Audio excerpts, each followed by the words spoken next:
search for a missing Spokane Valley woman continues today. This morning, her boyfriend tells us what happened the day she disappeared. It's another spring day for the inland Northwest, but the nice weather won't last for long. I'll let you know when to expect our next round of wet weather. A Washington school district sends thousands of students home for the rest of the month, while elsewhere some students are concerned their districts aren't doing enough. We know you have plenty of questions surrounding COVID-19, including who is paying for virus testing. We have the answer this morning as Vice President Pence prepares to meet with Washington Governor Jay Inslee.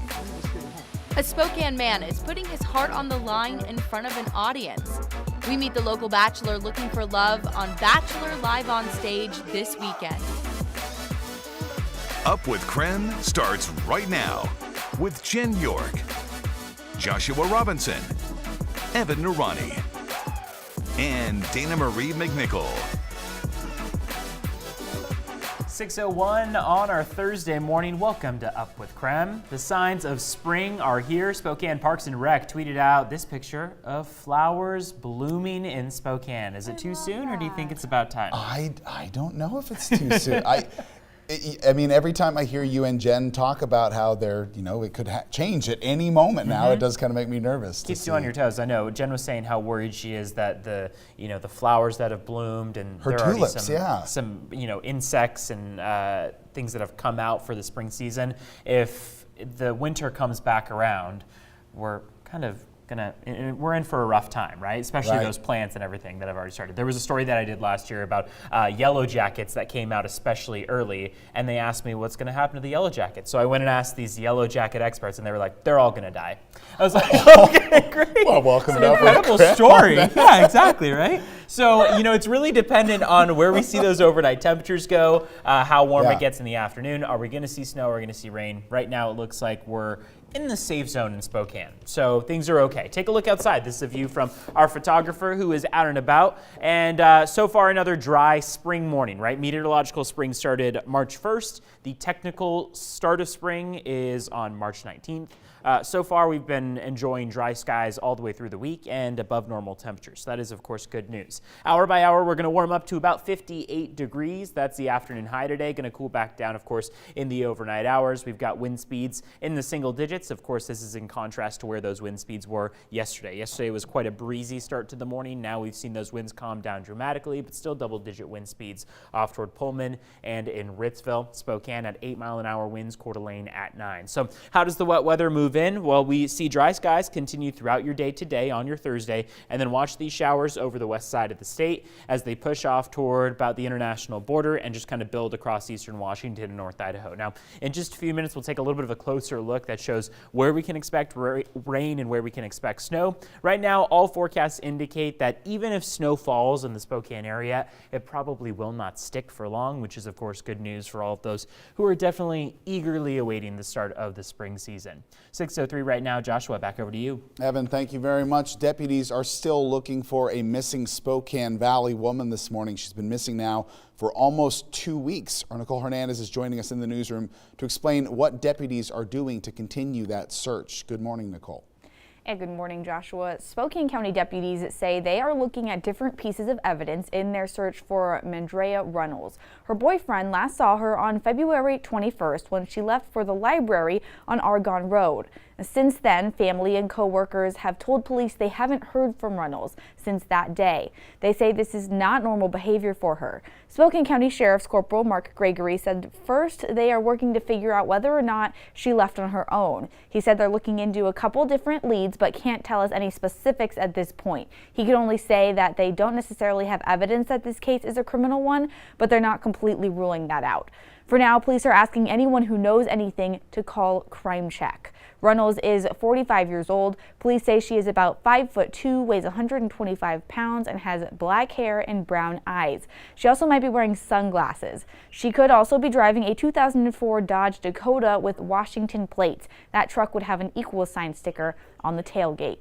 Again, if you've seen this woman or her car, please call KREM Check at 509-456-223 and tell them it's about case number 100-24493. In the newsroom, I'm Nicole Hernandez. Thank you so much, Nicole. All eyes are on Washington as the number of coronavirus cases increase. Here's the latest information. Here in Eastern Washington, we're waiting for test result of 2 people. That includes 1 person in Grant County and 1 person connected to the Gonzaga University community. The college didn't say whether the person was a student or a staff member. A spokesperson tells us there is currently no timetable for when those results will be ready. 10 people have died and another 29 people have tested positive for the virus. The state Senate approved $100 million to fund health departments. Several cities have signed a proclamation of emergency, the latest city being Bellevue. Some of the region's largest employers have issued mandatory work from home orders, including Amazon and Nordstrom's. Facebook confirmed with our sister station in Seattle, one of its contractors in Seattle has tested positive for the virus. UW-Medicine is speeding up local testing and could be testing thousands a day by the end of the week. There is capacity to do more testing, and it's not as restricted as it was. But people need to be really sick. And of course, we will keep you updated here on Up with KREM with any COVID-19 cases along on KREM.com.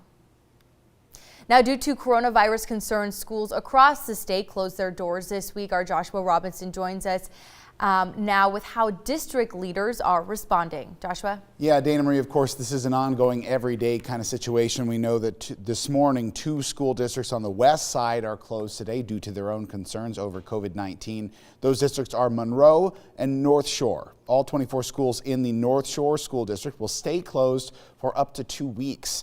The district leaders say that they learned this morning that a parent and a volunteer at Woodmore Elementary School tested presumptively positive for the virus.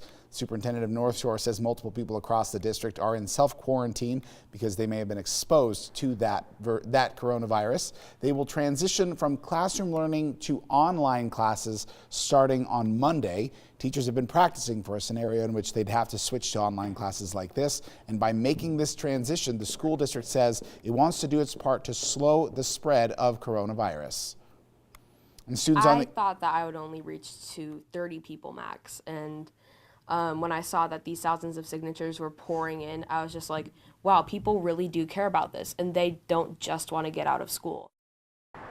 Yeah, students on the east side are starting to ask why their district is not canceling classes. Students in Lake Washington School District are circulating a petition, you heard a little bit of it right there, urging the district to close until they know more about the coronavirus. It started with a group of 8th graders at Kamiakin Middle School in Kirkland. The petition hit social media and took off. It now has over 16,000 signatures. As you heard there, the student who started it said they only thought about 30 people would start. Of course, it's taken off much more than that. And in a statement in response, the Lake Washington School District says it's working closely with the Department of Health. At this time, the department is not recommending a closure. Back closer to home, Colville School District is back open today after being closed since Monday over their own coronavirus precautions. One person connected with the school has been under investigation for possible exposure to the virus. We are still awaiting those results. According to the school district, while waiting for those test results, the district has given the school plenty of time to perform necessary precautions, including the disinfection of school buildings. Now, for a full list of school closures, you can visit our website right now, KREM.com, or you can use our KREM 2 mobile app for the latest. All right, thank you so much, Joshua. Now, Congress took the first steps in approving billions of dollars to fight the coronavirus. Yesterday, Vice President Pence made an important announcement. Mike Pence announced who will pay for coronavirus testing. The test will be covered by private insurance, Medicare, and Medicaid. Pence's office also confirmed that those without insurance will not be charged by the federal government. Yesterday, Mike Pence thanked President Trump and the federal government on Twitter about the announcement. You can see this one right behind me. He also said in part that the risk of contracting the virus still remains very low. And happening today, Pence will be traveling to Washington to meet with Washington Governor Jay Inslee. Now, during a press conference yesterday, Pence explained why he was specifically coming to Washington. I thought that I would only reach to 30 people max. They have an outstanding health department, But after meeting with members of the Senate and the House, particularly those from the Washington State delegation, we thought it would be important to bring our team out, to meet with their team on the ground, and to make sure that they have the full support. Our hearts go out to those that have been infected with the disease in the Seattle area, but now, Governor Jay Inslee also tweeted about federal help in Washington state. They said, in part, they have announced changes consistent with what I had asked for, and I appreciate the responsiveness the state requests on COVID-19. And we do want to remind you, KREM 2 is hosting a virtual town hall on the coronavirus outbreak, and we want to continuing separating those facts from fears. So to show you that there is really no need to panic here, the virtual town hall will start today at 6:30 p.m. and we'll have health experts that will be able to answer your questions and any other concerns you may have about this COVID-19 virus. You can text us your questions at 509-448-2000. Thank you, Dana Marie. 6:11 this morning. The Post Falls officer who was shot in the line of duty overnight on Wednesday is still recovering in the hospital this morning. That shooting led to an overnight standoff that we first reported as breaking news yesterday. Post Falls police officer Justin Anderson was serving a warrant for Thomas Boland. Police say Anderson encountered a man and exchanged gunfire, then radioed to dispatch that he had been shot as the man fled back into a home. Kootenai County Sheriff said yesterday that he was shot below his bulletproof vest. Anderson was taken to Kootenai Health and he is expected to make a full recovery. You can hear it right there, a hero's welcome as a Moses Lake Canine Officer Chief took his first steps out of the hospital just a few days after being shot pursuing a suspect. Chief was hit in the head and airlifted to Pullman. Miraculously, the bullet went through his left eye, shattering his jawbone, but barely missed his brain. Today, he's back up on all four paws and back with his handler. This morning, 3 people are injured and 1 dog has died after a crash in North Spokane. The head-on crash happened near Freya and Updriver Drive yesterday. That car was driven by a 22-year-old woman. There was also a juvenile man and a dog in the car. The dog had to be put down due to its injuries. The suspect who crashed into the woman's car will be arrested for vehicular assault and injuring or killing a pet in connection to the crash after he receives medical treatment. The driver admitted he was going around 50 miles an hour in the 30-mile-per-hour zone. The mother of 2 missing Idaho children will be escorted to Idaho this week. Lori Vallow appeared in a Hawaii courtroom yesterday for a status hearing on her extradition. She's charged with 2 felony counts of desertion and non-support of dependent children. Her children haven't been seen since September. And that's your Morning Rush. More news in less time. Let us know what's happening in your neighborhood by using the hashtag #UpWithKREM on social media. 6:13 now, still ahead on Up with KREM. Spokane city leaders want to replace all 800 of their parking meters. They actually have to. We'll explain why in our next half hour. And another day of dry conditions as we take a look at the sunrise over Lake Coeur d'Alene. Find out about some wet weather that comes just in time for the weekend.